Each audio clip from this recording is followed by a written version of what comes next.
আজকে আমি ক্লাস 9-এর বই গণিত প্রকাশ বই থেকে এক্সারসাইজ 10.1-এর লাভ ক্ষতি চ্যাপ্টারের উপর কোয়েশ্চেন নাম্বার 15টা তোমাদের করে দেখাচ্ছি। কোয়েশ্চেন নাম্বার 15-এ আছে একটি বিশেষ ধরনের কলমের ধার্য মূল্য 36.50 টাকা। রফিক চাচা শুভমকে একটি পেনে 2.90 টাকা ছাড় দিয়ে বিক্রি করেন আর করে 12% লাভ করলেন। যদি তিনি ওই ধরনের আরেকটি কলম মিতাকে 34.50 টাকায় বিক্রি করেন তাহলে দ্বিতীয় কলমটিতে তার শতকরা কত লাভ হলো নির্ণয় করি। আচ্ছা, তাহলে এখানে প্রথমে শুভমের ক্ষেত্রে কোয়েশ্চেন নাম্বার 15 লিখব। শুভমের ক্ষেত্রে কলমটির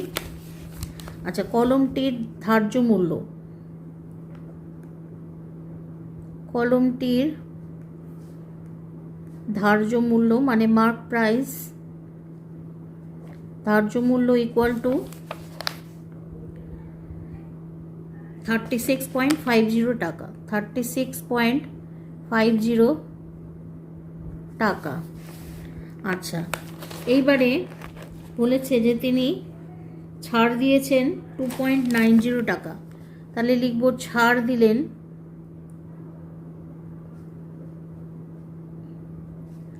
2.90 টাকা। আচ্ছা,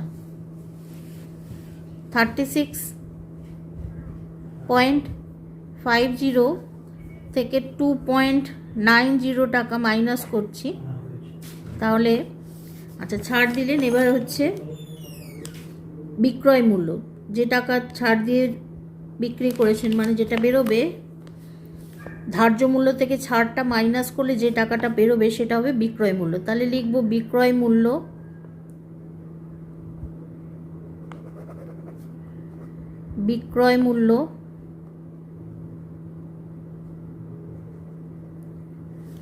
36.50 মাইনাস 2.90 টাকা।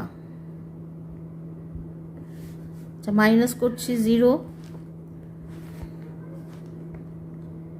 এখানে 15 ধরতে হবে, 6.21 ক্যারি 3,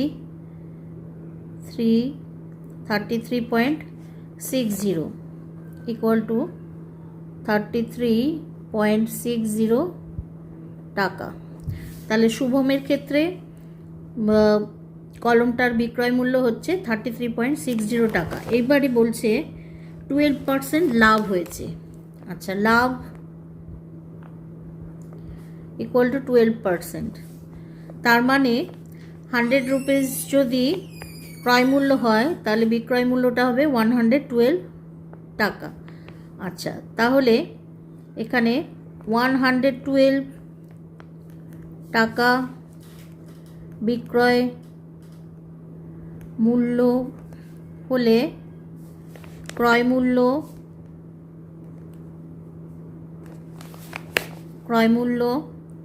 100 টাকা।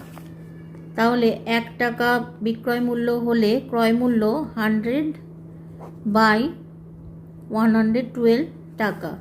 আর এখানে বিক্রয় মূল্য হচ্ছে 33.60 টাকা। বিক্রয় মূল্য হলে ক্রয় মূল্য 100/112 ইন্টু 33.60 টাকা। তাহলে এখানে ক্যালকুলেশন করব 100, আচ্ছা 33.60/112, এটা পয়েন্ট উঠে গেলে 100, দুটো 100 কেটে যাচ্ছে এখানে। আচ্ছা, 112কে 3 দিয়ে ইন্টু করলে 336 হয়, ডাইরেক্ট কাটতে পারছি 1, আর এখানে হচ্ছে 30 ইকুয়াল টু 30 টাকা। তাহলে কলমটির ক্রয় মূল্য বেরোলো, কলমটির ক্রয় মূল্য ইকুয়াল টু 30 টাকা। এইবারে কলমটা এই ধরনের আর একটা কলম মিতাকে তিনি বিক্রি করেছেন 34.50 টাকায়। তাহলে মিতার ক্ষেত্রে লিখব, মিতার ক্ষেত্রে কলমটির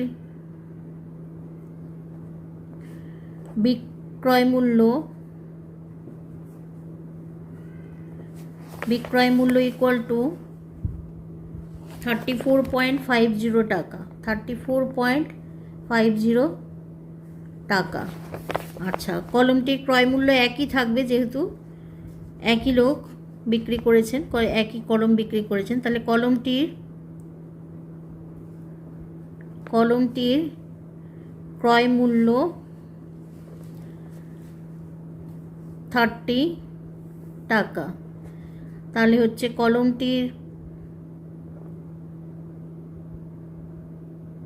কলমটিতে লাভ হবে 34.50 মাইনাস 30 টাকা। তাহলে এখানে সাবট্রাক্ট করব, 34.50 থেকে 30 সাবট্রাক্ট হবে 004, তাহলে 4.50 টাকা। এটা হলো লাভ। এইবার আমাদের বার করতে বলেছে যে দ্বিতীয় কলমটিতে শতকরা কত লাভ হয়েছে। তাহলে হবে শতকরা লাভ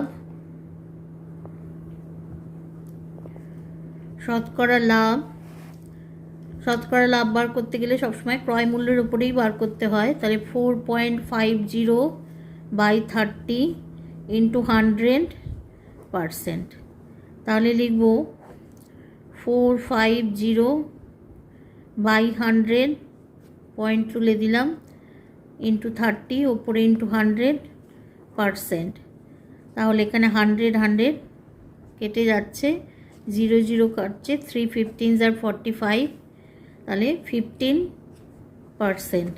তাহলে কলমটিতে লাভ হলো 15%, শতকরা লাভ 15%। এটা আমাদের ফাইনাল অ্যান্সার। কপি করে নাও।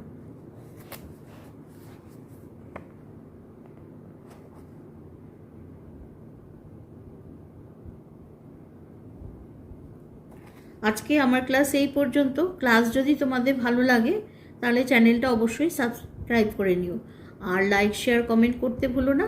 টাটা।